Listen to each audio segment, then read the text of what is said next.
Ladies and gentlemen, the cadets of the St. Columban College ROTC unit. The St. Columban College ROTC unit was activated in 10 seconds.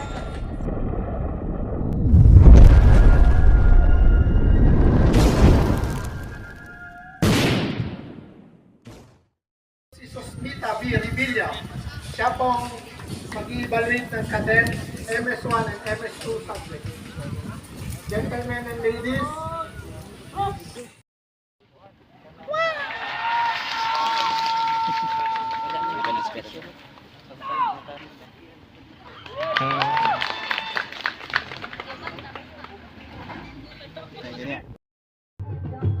Dr. Mary J. Comanda, RTC Device Consider for Action.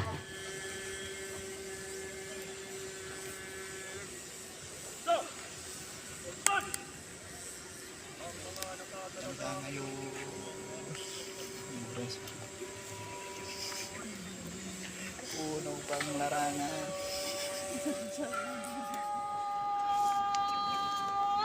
Ay, pinakay points na yun. 9 lang na yun. Wala talinan. Requesting everyone to please rise for the passing of colors.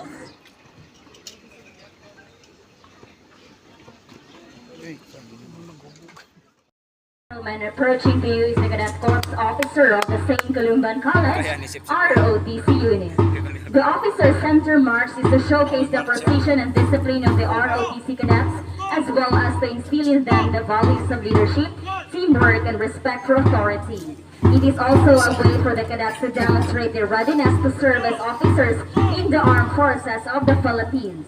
The Officer Center March is headed by Cadet Captain Luis Albert A. Lantaca, First Class, the Alpha Company Commander. During the Officer Center March, the cadets march in tightly coordinated formation, with each cadet executing precise movements and maintaining strict discipline, and overall, the Officer Center March serves as a symbol of cadets' dedication, discipline, and readiness to serve.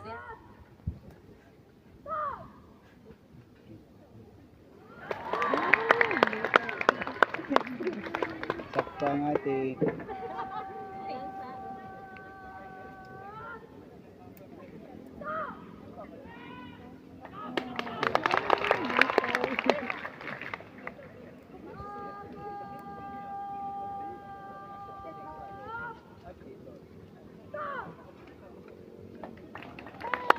aba. Bigyan mo lang. Panto. Oh, sa iyo pa isa. Ulahe. Bangan bigyan.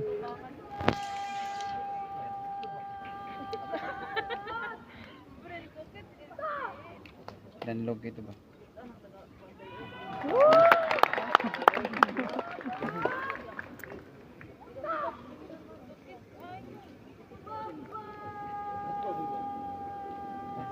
Papa.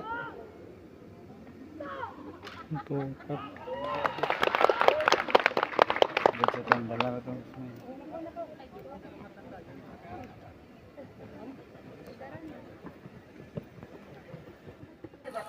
Please.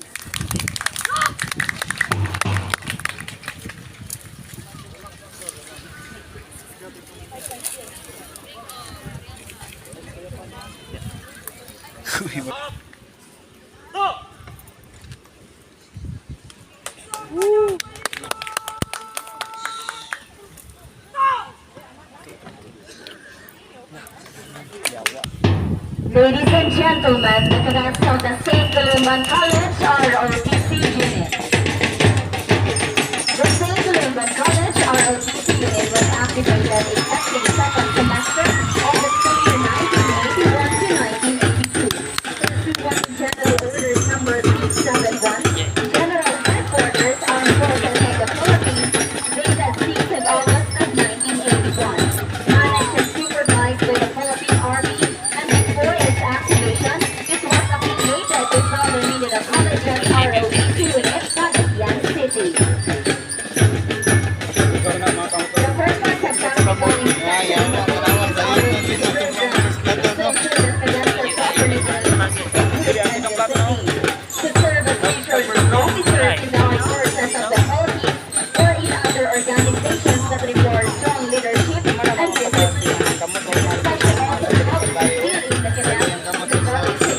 individuals, discipline and pride in their appearance and performance. Once again, I present to you the FTC ROTC unit of their ceremonial parade. A round of applause, please. Oh, ini para sa asaw na.